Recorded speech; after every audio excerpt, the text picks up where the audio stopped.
bonsoir. Elle l'a fait. L'armée algérienne s'est offert le luxe de faire passer son candidat au premier tour. Le Hirak, qui s'en tient à son caractère pacifique ou au caractère pacifique de son action, s'est révélé incapable de bloquer le processus de votation. Tout changer pour ne rien changer ne semble pas être la tasse de thé de l'armée algérienne. C'est plutôt ne rien changer pour tout garder.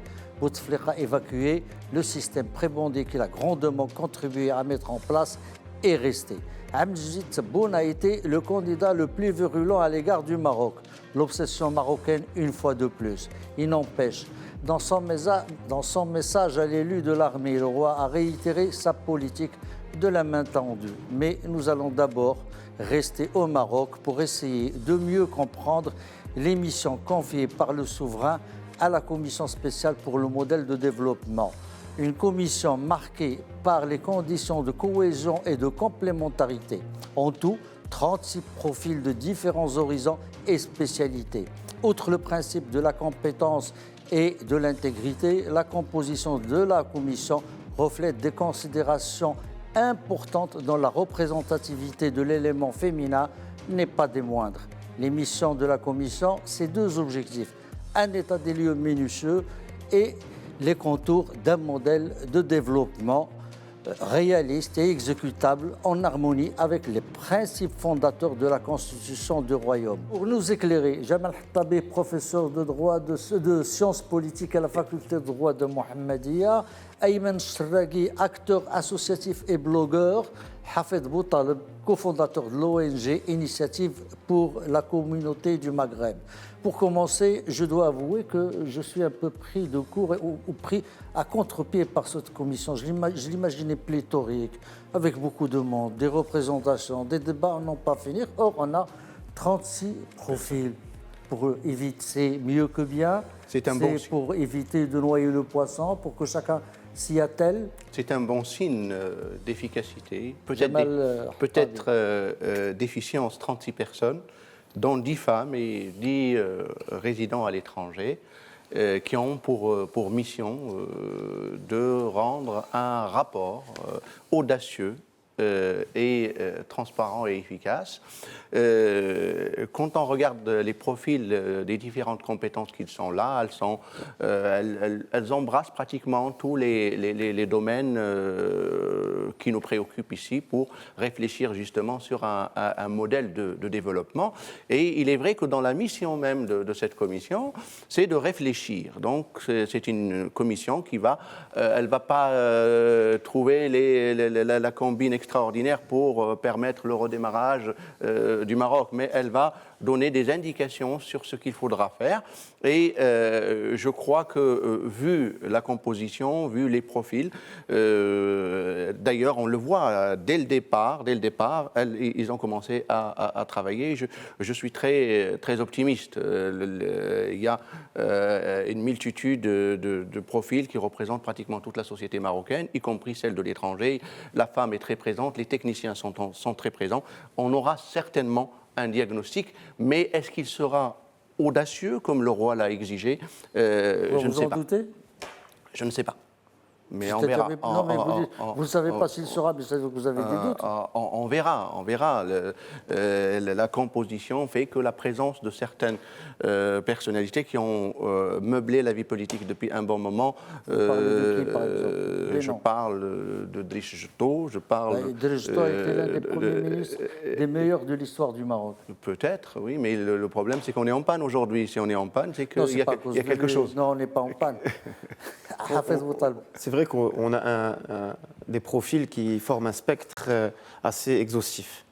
Voilà. On a des journalistes, on a des personnalités politiques, vous avez parlé de Driss Jto, on a des hommes issus du secteur privé, on a la communauté... C'est-à-dire qu'on a des marqueurs. Nous avons Driss Jto, nous avons Mustafa Tarab, bien sûr, de l'OCP, et on a un autre, je crois, qui sont des marqueurs, qui sont là, qui ont une expertise nationale et internationale dans leur domaine, dans leur secteur. Ils savent ce que c'est la chose publique et ils peuvent apporter beaucoup de choses à cette commission. Et puis, vous avez parlé d'audace, on a des journalistes qui ont fait preuve de beaucoup d'audace. Ils s'occupent de la communication, ils ne sont pas dans la commission. Il faut pas Mais confondre. quand même, il y a dans la commission...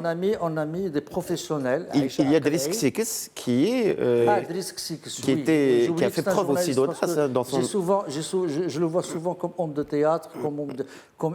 Mais il a été journaliste et il a été audacieux et donc il fait partie de cette commission. Il y a ceux qui s'occupent de la communication, vous en avez parlé, donc Aïcha Aqlé et Abdullah Tourabi. C'est pour la communication, réseaux sociaux. Mais c'est un signe qui est mis en avant. C'est vraiment encourager, en tout cas pour ceux qui en doutaient au sein même de la commission ou dans l'opinion publique, encourager l'audace au sein de cette commission pour que ces travaux puissent apporter donc, au modèle de développement que nous souhaitons renforcer.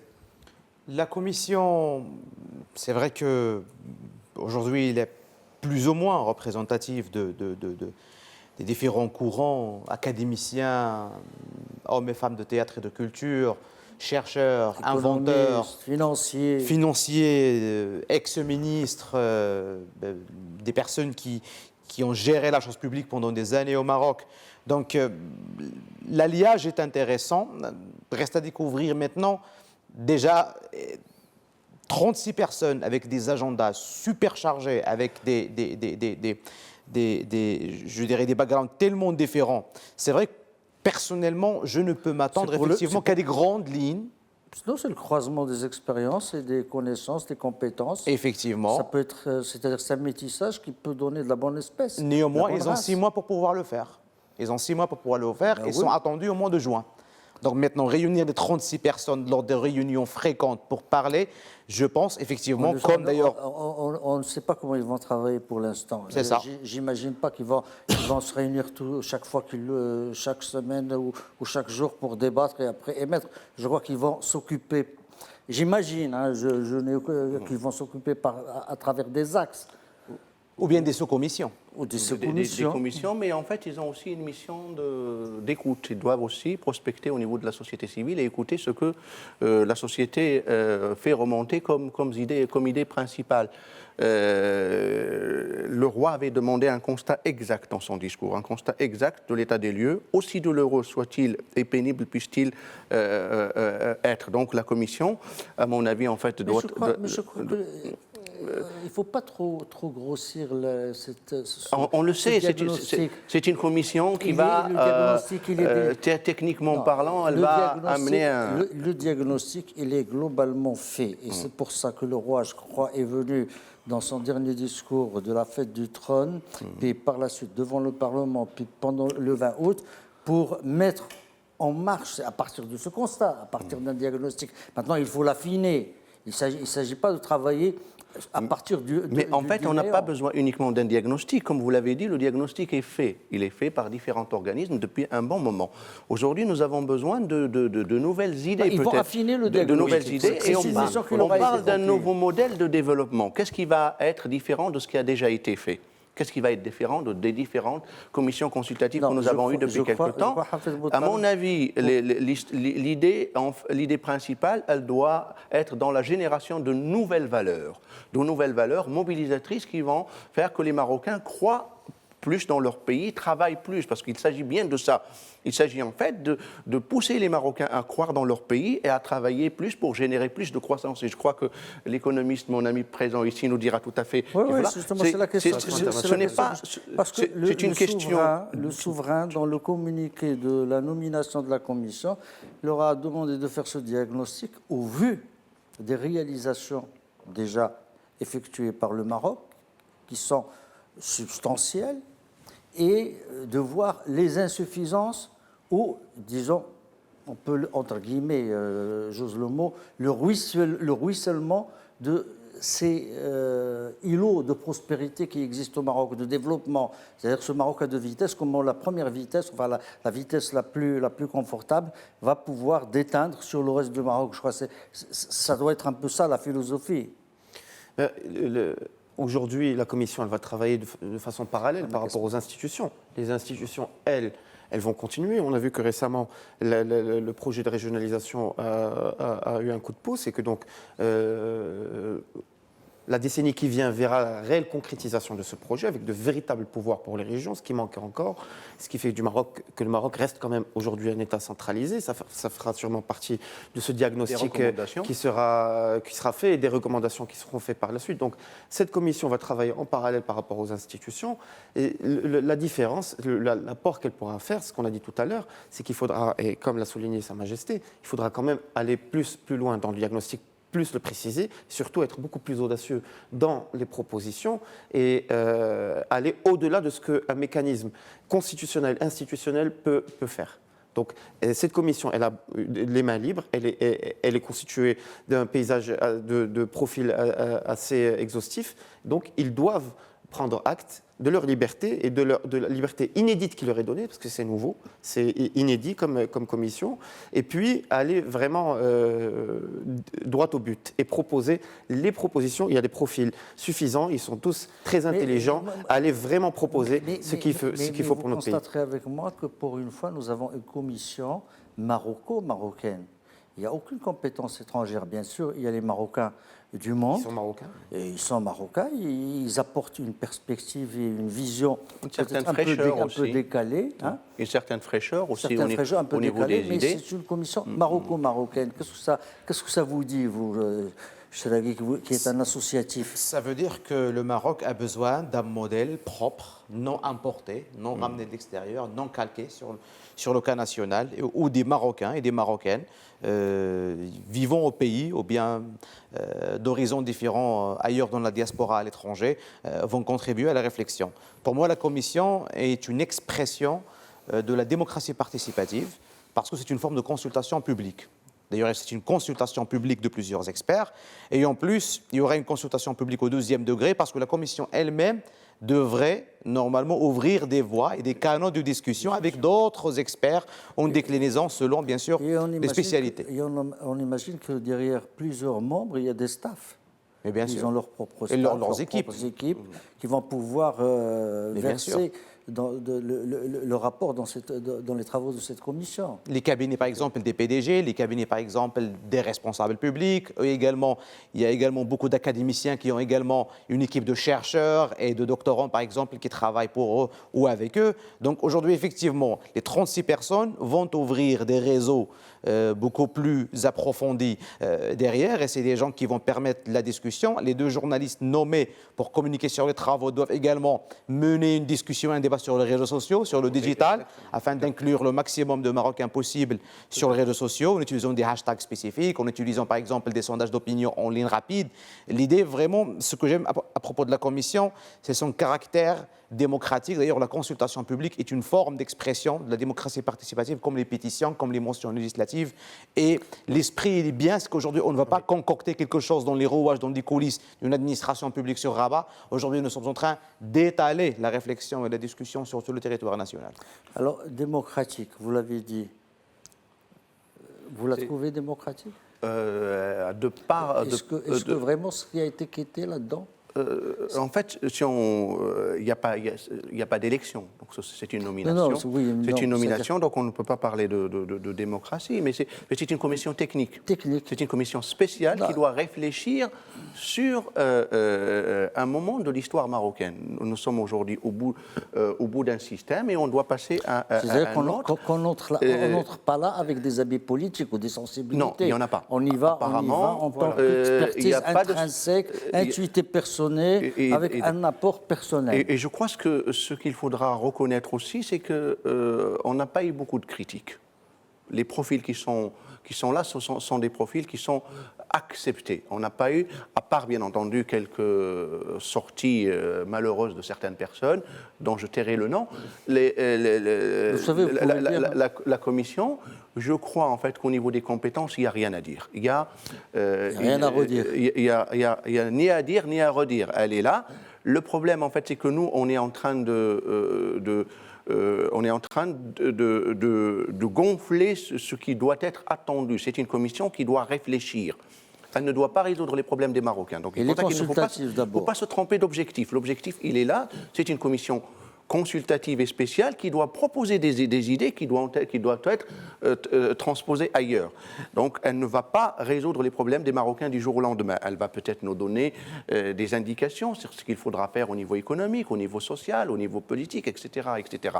Mais ça restera des idées, une forme de charte qu'il faudra à un moment donné essayer de transposer sur la réalité. Et ça, si elle est faite, si la charte est faite en consultation avec ce qui doit être normalement et avec les acteurs qui sont les acteurs politiques de la société civile, l'intelligentsia marocaine, on aura certainement un bon travail qui répondra pas aux exigences, mais qui répondra à ce qu'on doit faire demain. Hafed Boutaleb, sur quel secteur vous l'attendez précisément? Déjà, rapidement pour réagir, la force de cette commission, c'est aussi sa fragilité. Sa force, c'est qu'elle est extra-constitutionnelle, institutionnelle, excusez-moi. Paraconstitutionnelle. Extra-institutionnelle. Non, elle n'est pas liée aux institutions. il a la force de la puissance nominatrice, qui est celle du souverain. Bien sûr, mais elle est hors des institutions classiques. Elle est ad hoc. Et donc, là, c'est sa force, mais c'est aussi sa fragilité. Parce qu'une fois qu'elle va produire des travaux qui seront certainement, je suis sûr, audacieux, qui iront droit au but, il va falloir connecter ces travaux et ces propositions à la réalité institutionnelle. Et là, on va retomber... D'ailleurs, le souverain était clair bien avant sa nomination. Il ne s'agit pas de la substituer au gouvernement. Bien sûr. Ou à quelque Il va falloir connecter, trouver un moyen, justement, pour... C'est la suite, c'est-à-dire... on a l'été, ça va être, on a 6 mois, c'est-à-dire l'été, on va être déjà dans une année électorale, ça va être sûrement un chantier. Pour après 2021. Une boîte à idées. Je crois que c'est bien parce qu'au moins, elle provoque un débat. Aujourd'hui, il y a un débat, non seulement sur... Qui va aller s'amplifiant. Exactement, on aura certainement des idées. Donc, vu les profils, il y a des hommes, même des hommes d'entreprise qui sont un tout petit peu audacieux dans leur façon de voir l'actualité marocaine. On a associé tout le monde. Automatiquement, on va avoir quelque chose qui va permettre aux Marocains de réfléchir et j'espère... Puisqu'on sera dans une année préélectorale, j'espère que cela suscitera un débat et c'est là où on verra intervenir les partis politiques, on va intervenir ça va canaliser l'action la société civile, les programmes des partis politiques. L'élection se jouera dans quelques années. J'ai posé une question. Sur quel secteur vous attendez précisément cette... Moi, personnellement, oui, en tant qu'acteur associatif, vous voulez que je vous dise? En tant qu'acteur associatif, moi, en tant que personne, en tant que vous voulez. Je l'attendrai sur la question du voisinage. Je veux voir une commission qui aille bien loin que ce qu'on fait aujourd'hui par rapport à notre voisinage immédiat. Je pense, donc on va en parler tout de suite après, je pense bien sûr à la Mauritanie, je pense à l'Algérie, je pense à l'Espagne, essayer de proposer pour l'avenir du Maroc, pour la prochaine décennie, comment mieux s'intégrer, s'articuler avec notre voisinage pour l'intérêt économique des opérateurs marocains. J'attendrai quelques propositions là-dessus. Mais bien sûr, je voulais voir sur le secteur économique. Mais sur d'autres sujets, ça me tient à cœur ce que je viens de vous dire. Mais après, sur d'autres sujets, je l'attends sur l'emploi, je l'attends sur les marchés publics, je l'attends sur l'éducation, sur la santé, sur la justice, tout ça. Sur le transport. Sur le transport, sur l'environnement. En tant que citoyen, je voudrais vivre dans un pays plus vert, je voudrais vivre dans un pays où il y a moins d'inégalités. Le gouvernement s'attelle sur des tâches, mais ça prend du temps, il y a toutes les lourdeurs administratives. Là, on a cette chance d'avoir cette commission. Moi, si certains parmi eux nous écoutent, ce soir, je leur dis, ils sont libres, ils ont les mains libres, ils doivent faire preuve d'audace. C'est le moment ou jamais. C'est le moment ou jamais. Ils doivent proposer, puis on verra ensuite comment connecter, mais en tout cas, on aura les idées et on aura le vrai diagnostic. Comment leur mettre en œuvre. Ouais. Alors, je réfléchis à l'exemple d'autres pays, par exemple, qui ont un modèle de développement clair. Aujourd'hui, par exemple, disons-le clairement, on prend un pays, par exemple, comme le Singapour. C'est un pays qui connaît très bien ce qu'il doit faire et il a son agenda sur 20, sur 30 ans. La Turquie également, la même chose. On peut aller même vers l'Inde avec toutes la Corée avant, la Chine, le Japon. Voilà, c'est des pays qui ont tracé un chemin d'ici 2050-2040. Aujourd'hui, nous avons besoin de ça. Un modèle de développement, tracer les contours. Je suis désolé de vous interrompre. La situation géopolitique n'est plus la même. Quand le Japon, quand la Corée, quand la Chine, c'est autre chose, quand on commence à décoller, il y avait une situation géopolitique. Voilà la situation géopolitique favorable, ce n'est plus le cas aujourd'hui. et surtout vis-à-vis de pays d'essence musulmane. Non, mais on prend l'exemple de la Chine, de la Turquie ou d'autres pays. Bien sûr qu'ils ont également des défis géostratégiques à côté qui sont tellement énormes. Mais Non, quand je même, dis, ce que je veux dire par l'environnement géopolitique ou géostratégique, c'est qu'à un moment donné, pour la Corée, pour le Japon, l'Amérique ne posait pas les mêmes problèmes et les mêmes embargos sur les transferts de technologie. Il y avait plus de souplesse. Ce qui n'existe plus aujourd'hui. Aujourd'hui, il y a... On était dans une dynamique de libéralisation. Avec oui, les mais accords, on voulait, face au communisme... En plus, on voulait, face au communisme, permettre une situation qui n'existe plus aujourd'hui. Peut-être que ça va exister maintenant avec l'arrivée de la Chine sur la scène, mais... Mais aujourd'hui, pour le cas marocain, aujourd'hui, je ne pense pas que nous avons les mains tellement liées, tellement ligotées, effectivement, que nous ne pouvons pas embrasser la mondialisation. Le libéralisme, c'est un choix que le Royaume s'est fait. On l'a déjà fait. Exactement. Et aujourd'hui... Mais il y a beaucoup qui disent que c'est la mondialisation qui est la source de tous nos problèmes. Oh, c'est une thèse de doctorat, mais je pourrais dire aujourd'hui que c'est inévitable. Il y a des bienfaits comme c'est le monde. C'est aujourd'hui ce qui régit le monde. Effectivement, c'est les intérêts individuels ou bien continentaux d'un ensemble de pays et la scène mondiale est un échiquier. Mais cette montée de la contestation un peu partout, c'est pas justement une remise en cause de cet état des lieux? Aujourd'hui, la remise en cause par rapport au système capitaliste en lui-même, par rapport au monde ultralibéral. La mondialisation est le produit de ce capitalisme. Le problème, c'est qu'il n'y a pas une offre idéologique concurrente. Bien, dans le passé, il y avait le communisme contre le libéralisme, socialisme, capitalisme. Aujourd'hui, il y a effectivement l'universalité du modèle. Le courant écologique, par exemple, n'arrive pas à percer et d'autres ont essayé à travers le monde de faire éclore quelques projets idéologiques, mais qui ne sont pas partagés par tout le monde. Donc aujourd'hui, à part le système aujourd'hui que nous avons, capitaliste, libéral, l'offre idéologique n'y est pas. Donc nous devons faire avec ce que nous avons. L'idéal maintenant, c'est comment garder des équilibres qui vont permettre aux États de se développer. On pourrait, dans le système capitaliste, il évolue aujourd'hui. On parle d'économie verte. On a aujourd'hui au Maroc le ministère de l'économie verte qui est rattaché à l'industrie. Non, mais il y a eu surtout l'action royale à ce niveau-là. Donc il y a là-dessus des marges de manœuvre. C'est-à-dire que le Maroc peut devenir, il est déjà en termes d'énergie renouvelable, mais aussi en termes d'efficacité énergétique, mais il peut devenir vraiment un leader international, encore plus que ce qu'il n'est, creuser là-dessus, parce que on parlait d'offres idéologiques concurrentes, le libéralisme, le capitalisme, aujourd'hui, il est limité par ses émissions de CO2. Si on continue comme ça, mais tous les pays le reconnaissent, y compris les États-Unis, même s'ils se retirent de l'accord de Paris, mais ils reconnaissent qu'il y a un problème au niveau des émissions de CO2.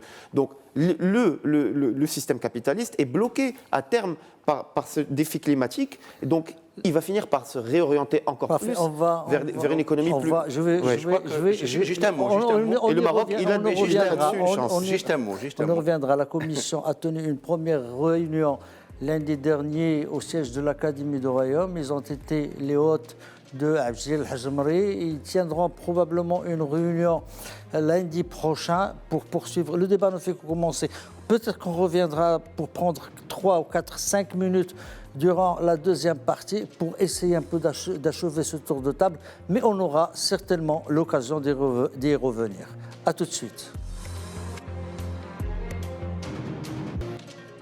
Rebonsoir et bienvenue dans cette deuxième partie du débrief. Nous sommes toujours avec Jamal Hattabi, professeur de sciences politiques à la faculté de droit de Mohammedia, Hafid Boutaleb, cofondateur de l'ONG Initiative pour la communauté économique du Maghreb, et Ayman Cherragui, acteur associatif et blogueur. On en était à parler du CMD, si vous avez du CSMD, Conseil spécial pour le modèle de développement, commission pour le modèle de développement.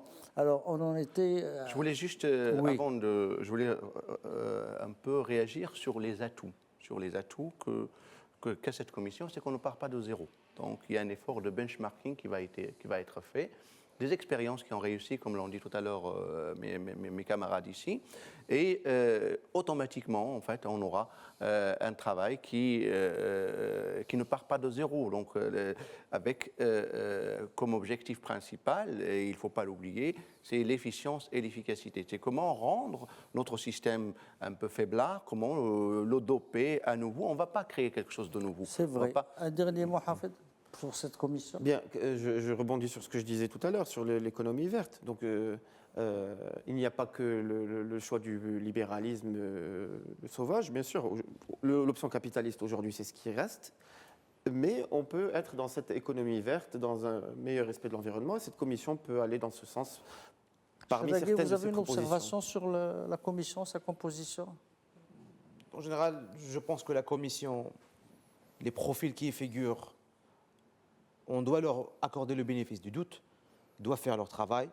Il y a certaines critiques qui ont été émises par, On doit leur accorder plus que le bénéfice du doute. Ouais. C'est des compétences reconnues. bien sûr, reconnues et validées. C'est vrai qu'il y avait des critiques, et pas de n'importe qui, je dirais, qui est carrément un ancien chef de gouvernement, c'est Abdelhamid Kilen, qui avait un peu taclé la commission en disant qu'il ne mais ça, représente pas... c'était une mauvaise querelle parce que de toute façon, c'est une commission consultative faite par le roi. Et de toute façon, la représentation, parce que lui, ce qui le préoccupait, c'est un peu la représentation islamiste au sein de cette commission. Il n'a pas à D'abord, il ne s'exprimer. sait pas qui est dans cette commission et quelles sont leurs obédiences personnelles. C'est déjà Exact. préjugé. Et puis, au Maroc, il n'y a pas un Nous porte-parole sommes tous des ou musulmans au un Maroc et institut personne ou un parti n'a qui le peut parler, monopole de et, s'il vous cette plaît, revendication. qui peut parler au nom de l'islam. L'islam est une prérogative de Emirat al-Mouminin. Exactement, de la Et je communauté crois croyante. que, d'ailleurs, c'est très bien de le dire comme ça, ça me permet de faire la transition.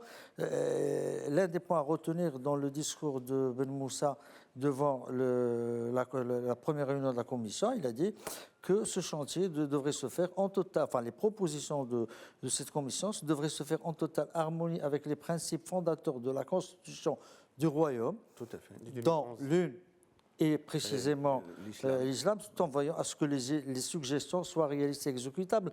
Donc, il appartiendra toujours au roi. Ce sont des gens qui vont travailler indépendamment, comme on l'a dit, des sensibilités, et personne n'a le droit de parler au nom de quelque chose qui appartient à tous. Bien sûr. Sans Moi, qu'on je dirais puisse que l'habit ne préjuger. fait pas le moine. Oui, non, mais on peut s'en passer, on est dans l'islam, Nous mais on sommes n'a tous pas de moine. musulmans. On n'a pas de moine justement en islam. Alors, voilà, c'est terminé pour cette commission et pour cette séance. On en vient à l'Algérie. Hier, il y a eu la cérémonie d'investiture de Abdelmajid Tebboune comme nouveau président, successeur de Abdelaziz Bouteflika. Moi, j'ai trouvé cette cérémonie surréaliste. On voyait un président élu, entre guillemets, par 58% des 39% de votants, mais il y avait ces généraux, il y avait tout un pan de généraux avec à leur tête Gaïd Salah, et on voyait que le vrai pouvoir était là, c'était clair, c'était net, c'était précis. C'est quand même une mise en scène aberrante, non? On a eu un discours de politique générale Oui, non, on en viendra. Maintenant, par un on président parle de la séance de et réception. non pas par un Premier ministre. C'est- Mais après, pour on a un président, encore une fois, comme en Tunisie, qui n'a pas de parti, qui... Bon, Qui n'a pas de parti ici, il a Non, toujours été... il est partisan. Non, Bon. oui, bon, on lui a enlevé le maillot du FLN. Et FLN, bien sûr, oui. Et on l'a mis Mais indépendant. il est Non, mais ça, partisan. c'est- Donc on a l'échec des partis, on a toutes ces questions qui se répètent un peu partout dans les pays du Maghreb et même ailleurs. Et puis Non, parce que on a cette institution pour revenir à l'armée. Le comparer Saïd est vraiment intenable. Non, parce non, que c'est Saïd pas- est je vraiment compare pas. est vraiment un Non, non, sans-parti. Lui, il vient, voilà. il vient de l'état profond. Mais oui, effectivement, il était Premier ministre Enfin, en brièvement. 2017 pendant 4 mois, mais il a été plusieurs fois ministre avant. Et pour revenir à l'armée, on a une institution, c'est la seule qui reste en Algérie. Il faut rappeler qu'à l'indépendance, en 1962, il y avait 2 institutions qui portaient la nouvelle République algérienne. C'était le FLN et l'armée. Le FLN, il est mort à partir des années 90. une fusion. Il s'est maintenu à travers la personnalité de Bouteflika de manière artificielle. On a vu comment ça s'est terminé. Et aujourd'hui, il n'y a plus qu'une seule institution qui tient le pays, c'est l'institution militaire. Et on l'a très bien vu pendant cette cérémonie hier d'investiture, c'est effectivement l'armée qui a investi le nouveau président, malgré qu'effectivement, lors du dernier scrutin, il a pu obtenir jusqu'à 5 millions de voix, qui est un chiffre considérable. Ceci dit, par rapport au nombre d'inscrits, c'est un chiffre qui reste faible. Et par rapport au nombre d'Algériens en âge de voter, le chiffre reste Non, mais considérablement en faible. plus, même les 5 millions sont contestés. On parle ça, de on sait courage pas. des Ça, urnes, on parle de beaucoup de choses. C'est-à-dire la contestation continue. Oui. On l'a vu au lendemain de la proclamation, le mardi, le vendredi. On n'a pas de chiffre tangible pour évaluer les contestataires. On n'a pas de chiffre tangible jusqu'à Non, aujourd'hui. c'est-à-dire, vous savez. bon, tout le monde a pris acte du nouveau président. Voilà. le souverain, le roi Mohamed VI, a adressé un message de félicitations en réitérant la main tendue du Maroc à l'Algérie. Les États-Unis ont dit que la contestation doit pouvoir continuer à s'exercer pacifiquement, mais ils veulent travailler, ils ont hâte de travailler avec le nouveau président. La France, c'est-à-dire les capitales qui, dans les parages comptent, ont pris acte de cette élection. Donc, on va devoir faire, à moins d'une révolution imprévisible en Algérie, on va devoir travailler avec un nouveau président qui est le paravent d'une structure qu'on connaît tous. Personne n'est dupe, mais c'est ça aujourd'hui l'Algérie. Alors, comment vous la voyez, vous? Beaucoup de choses ont changé pour que rien ne change en fin de compte, tel que vous l'avez dit au début. Non, moi j'ai dit ne rien changer pour tout garder. Pour tout garder. C'est ça également. Parce que aujourd'hui, le président algérien actuel, c'est quelqu'un qui a chapeauté plusieurs ministères durant des dizaines d'années de vie politique. Il a été ministre de l'Habitat, collectivité territoriale, il était ouali d'une région. C'est-à-dire qu'aujourd'hui, même si on a essayé un peu de lui ôter cette virginité politique, de lui créer cette virginité politique, mais on sait très bien que c'est un ancien garde-fou du FLN aujourd'hui. Donc voilà, les choses telles qu'elles ont été faites, avec un taux de participation qui passe miraculeusement de 20% au milieu de journée à 30% en fin de journée. À 39, quelque chose, presque 40. Donc aujourd'hui, le Hirak, les protestations en Algérie ont tout le droit de continuer leurs protestations parce qu'ils ont espéré un changement.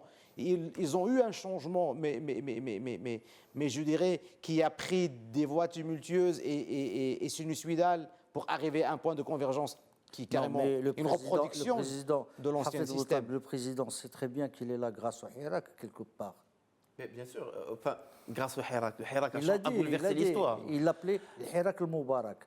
Le Hirak a bouleversé l'histoire de l'Algérie. Le président devait être Abdelaziz Bouteflika et toute la classe politique, y compris Abdelmejid Tebboune, le nouveau président, pronostiquait Abdelaziz Bouteflika comme futur président, enfin, comme cinquième mandat. Voilà, à la tête du cinquième mandat. Mais ça ne s'est pas réalisé parce qu'il y a eu cette vague populaire dans toutes les wilayas de l'Algérie. C'était ça ce qui est le plus incroyable. Ce n'était pas que dans une ou deux villes, c'était dans toutes les wilayas. Et puis vendredi après vendredi, jusqu'à ce que finalement même le premier soutien de Bouteflika, qui était le chef d'état-major, le chef d'état-major de l'armée, Ben Saleh, Gaïd Saleh, excusez-moi, voilà, même lui a fini par céder à la rue et donc il s'est retourné contre tout le monde a abandonné et Bouteflika et puis tout le sérail autour de lui. Oui, mais il y a un règlement de compte entre les anciens du DRS. Oui, puis les règlements de compte entre les anciens du DRS. Et aujourd'hui, ils écopent tous entre 12 et 15, 20 ans de prison, ce qui est considérable. Et donc, on a là quand même un renouveau. La situation en janvier 2019 n'est pas la situation en décembre 2019.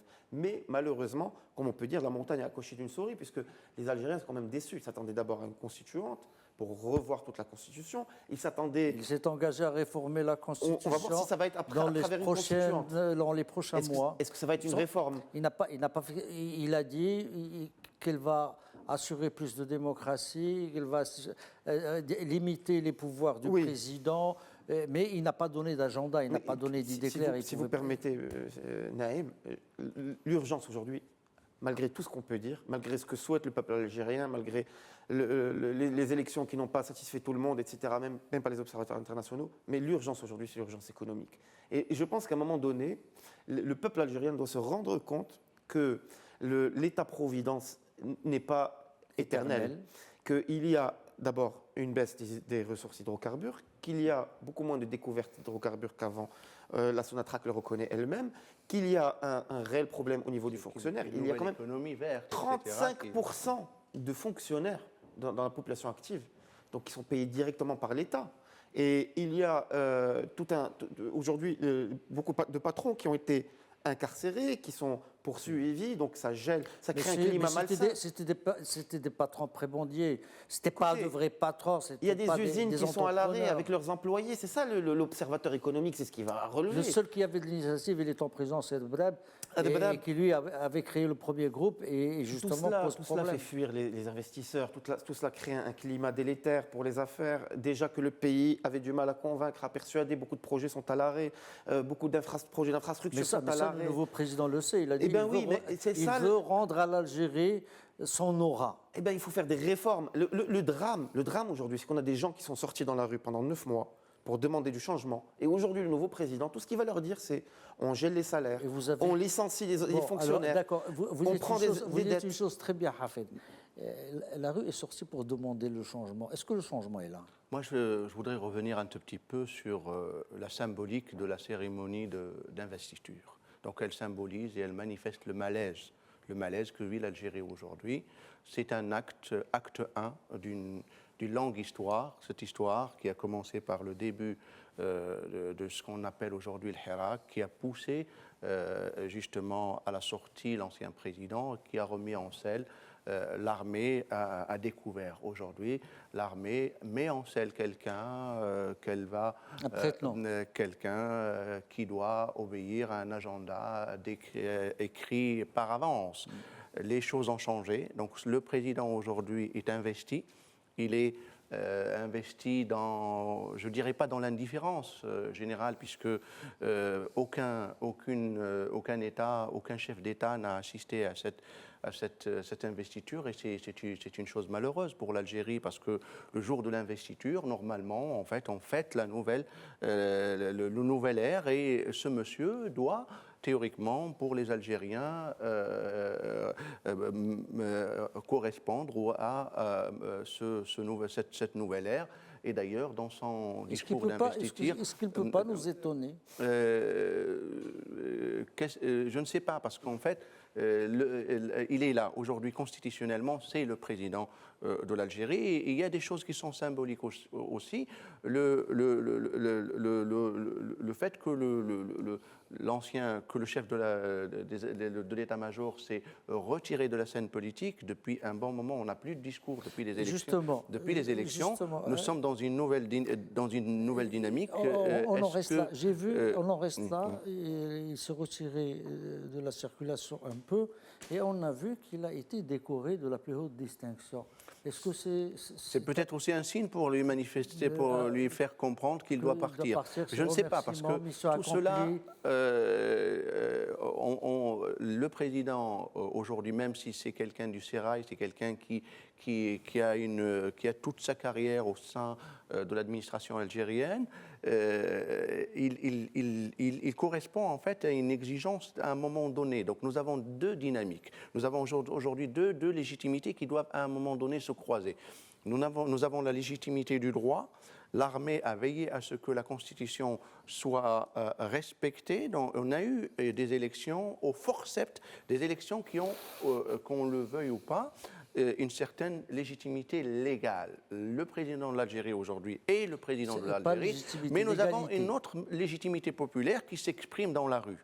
Le président algérien aujourd'hui l'a manifesté dans son discours en disant en fait qu'il va commencer à écouter, qui va écouter. Il tend la main au Hirak. Le problème, c'est que le Hirak, c'est qui? Le Hirak, donc c'est la société algérienne qui s'exprime, et on n'a pas d'interlocuteur précis. Donc il n'a pas une personne. Le Hirak a échoué à s'organiser. Et il a refusé à s'organiser.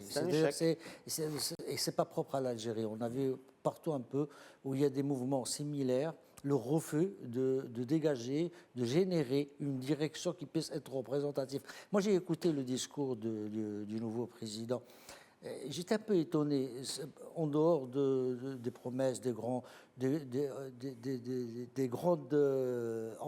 engagements pour la moralisation de la vie politique, pour la redistribution, la fin de la rente pétrolière et sa redistribution.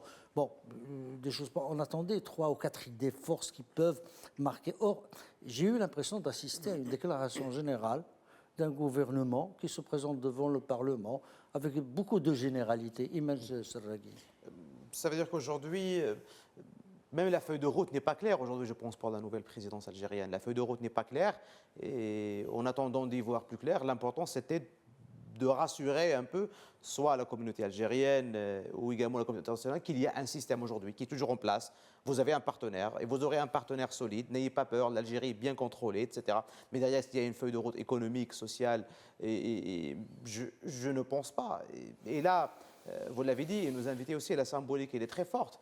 Ben, d'ailleurs, la cérémonie d'investiture n'a démarré, n'a commencé qu'après l'arrivée du général Gaïd Saleh. Tout le monde attendait l'arrivée justement du général devant les généraux. Et s'est fait attendre, exactement. C'est-à-dire la dernière personne qui rentre en scène dans la symbolique, c'est la personne la plus importante. Tout le monde attend l'arrivée pour donner un peu la bénédiction, l'ouverture des travaux de la cérémonie. Il a été chaudement applaudi. Quelque chose, justement.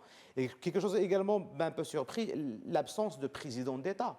À part quelques représentants de corps diplomatiques, quelques ambassadeurs de pays connus pour leur, je dirais, docilité diplomatique, comme le sultanat d'Oman, etc., il n'y avait pas une forte présence, justement, de la communauté internationale. Non, forte, il y a eu d'autres etc. ambassadeurs que le sultanat D'autres ambassadeurs, mais à part le corps diplomatique. Les ambassadeurs, de par leur mission, sont tenus d'assister. Mais bien sûr, sont tenus d'assister, mais il n'y avait pas président d'un autre pays, il n'y avait pas une forte représentation de pays voisins. On ne peut pas dire que la communauté internationale elle-même n'est pas convaincue ou bien c'est un message pour dire que la rue a décidé, mais nous ne souhaitons pas nous afficher sur place. Ça également, c'est une symbolique à analyser. Et aujourd'hui, je pense que ce système aujourd'hui actuel, il a montré qu'il règne toujours et avec force. Et n'oublions pas quelque chose, les Algériens ont toujours peur. Les Algériens ont toujours peur parce qu'ils savent que leur régime il est fort, il est autoritaire. Attention, c'est des élections législatives en 1991. Vous voulez dire qu'il est nous ont donné 10 ans de guerre civile, des protestations contre les résultats des élections législatives en 1991. C'est ça. Et aujourd'hui, la peur serait effectivement... Aujourd'hui, il se félicite justement d'avoir tenu pendant 10 mois sans verser une goutte de sang. Il y a ce traumatisme. Donc, il y a l'Algérie... Parce que nous souhaitons que du bien à nos frères algériens. Nous ne souhaitons pas de revenir aux années de braise. Et de toutes les manières, aujourd'hui, le peuple algérien a prouvé qu'il était résilient et qu'il lui-même était la première barrière face à toute tentative de déstabilisation. Le peuple algérien et pas d'autres institutions. Et donc, pour revenir à ce que vient de dire Ayman, je pense quand même que même le système algérien d'État profond, ce que vous avez mentionné tout à l'heure, n'a pas souhaité faire de cette cérémonie d'investiture une cérémonie grandiose. Ils ont acté le passage d'un président intérimaire. Il y a tellement de tensions en Algérie aujourd'hui qu'ils ne vont pas faire l'ERS. Voilà, c'est ça. Mais ils ne vont pas faire l'ERS, comme vous dites, ce n'est pas la grande cérémonie. Ce qu'ils ont cherché, c'est de acter le passage d'un président intérimaire à une situation régulière, normale, et puis pallier à l'urgence. Ça, c'est certain, c'est sûr et certain. Et ils savent qu'il y aura à l'avenir beaucoup de complications. On sait très bien que depuis 10 ans, il y a eu une répétition générale spontanée, non voulue, par le peuple algérien de ce qui s'est passé en 2019 du Hirak. Il y avait des manifestations un peu partout, des grèves un peu partout. Si vous lisez la presse algérienne, depuis des années, des grèves et des manifestations, il y en a eu partout. Le Hirak, c'est quoi? C'est ces grèves et ces manifestations qui en avaient partout, ils ont tous eu lieu en même temps, de manière simultanée. Et ça a créé le Hirak. Et ça a l'air de se poursuivre. Et le Hirak, bien sûr que ça va se poursuivre. Pendant ces 5 ans qui viennent, tout le mandat du nouveau président sera de gérer ce Hirak, d'essayer de faire rentrer le peuple dans les chaumières, essayer de régler le problème économique majeur auquel l'Algérie va faire face. Et un des outils, un des moyens qui s'offre à ce nouveau président, c'est quand même de régulariser la situation avec les voisins et ouvrir la frontière. Non pas pour ouvrir la frontière, pour ouvrir une frontière, alors, non, mais pour construire... Vous me donnez la transition. La perche pour construire une région intégrée. Abdelmejid Tebboune a été très virulent à l'égard du Maroc, même parfois en déformant la réalité sur la fermeture des frontières, sur l'instauration des visas, sur l'attentat d'Atlas Assini qui a été fait par des Algériens, enfin des Français d'origine algérienne, et qu'on soupçonne qu'il y avait une manipulation. C'est pas que seulement qu'on soupçonne, on en est presque sûr. Et il a été très, très, très offensif sur cette question, comme s'il donnait des gages à l'armée. Là, dans son discours, et il a dit, quand il a abordé le volet diplomatique, il a parlé du Maghreb, de la fraternité, de tout le reste, de tout ce qui s'ensuit. Et puis à un moment donné, au long d'une phrase, il dit, comme ça, « La bouddali ». لا بد لي أن أقول بأن قضية الصحراء Là, l'affaire du Sahara est une affaire de décolonisation entre les mains de l'ONU et de l'Union africaine. Ce que le Maroc conteste, ce que la communauté internationale conteste, parce que puisque l'affaire est entre les mains de l'ONU. Alors, je crois en fait qu'en Algérie, aujourd'hui, l'avenir se construit. Il peut être meilleur comme il peut être pire. L'élément positif, c'est que l'Algérie aujourd'hui a un président qui n'est pas l'armée, mais un président qui a été élu dans des conditions... mais d'autant qu'il n'a aucun pouvoir en dehors de l'armée. Un peu discutable, mais c'est une élection qui a donné lieu à un président. Et je ne suis pas surpris par la teneur de son discours d'investiture, parce qu'il a mis l'accent sur les préoccupations justement du Hirak. Tout dépendra. Quand il parlait économie, il a parlé de jeunesse, il a parlé de beaucoup de choses. Et cela, c'est comme une sorte de réponse justement à ce que les Algériens exigent aujourd'hui dans la rue. L'avenir se fera en fonction de la gestion qui va être faite demain du Hirak. Comment les forces de sécurité vont agir face aux manifestants? Est-ce qu'ils vont passer à un degré supérieur de violence et de répression, ou est-ce qu'ils vont continuer à le gérer comme aujourd'hui? Dans les relations Maroc-Algérie, rien n'a changé depuis un bon moment. Et dans la lignée de ce qui a été fait depuis tous les bénéfices du doute que vous voulez. Mais il faut faire la différence entre deux choses. Entre le président candidat et le président président. Le président élu, élu aujourd'hui a repris, il n'a pas demandé d'excuses, il n'a rien, il a uniquement repris le discours officiel de l'Algérie.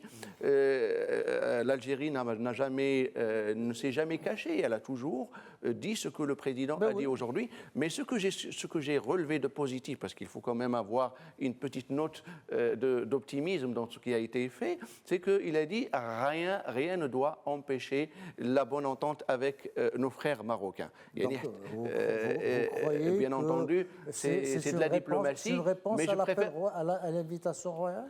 On ne peut pas, en fait. Le président vient d'être installé. Ça peut être une clause de style. Oui, rien n'empêche, mais en réalité, ils vont vous dire oui, rien n'empêche, mais il faut qu'on règle un certain nombre de problèmes. Mais on est habitué. 3 fameuses conditions. Une Algérie agressive, on est habitué. Ce n'est pas nouveau pour nous. Mais ce qui est bien pour nous, c'est que l'Algérie, je l'espère, nous avons besoin d'un État fort à nos frontières. Nous avons besoin d'une Algérie unie. Nous avons besoin d'une Algérie stable, d'une Algérie prospère, parce que nous ne pouvons pas prospérer tout seuls. Nous avons besoin d'une Algérie stable. Nous allons l'aider à rester stable. Il faudrait qu'elle cède elle-même à évoluer dans un partenariat gagnant-gagnant avec l'Algérie et avec la Tunisie et avec la Mauritanie.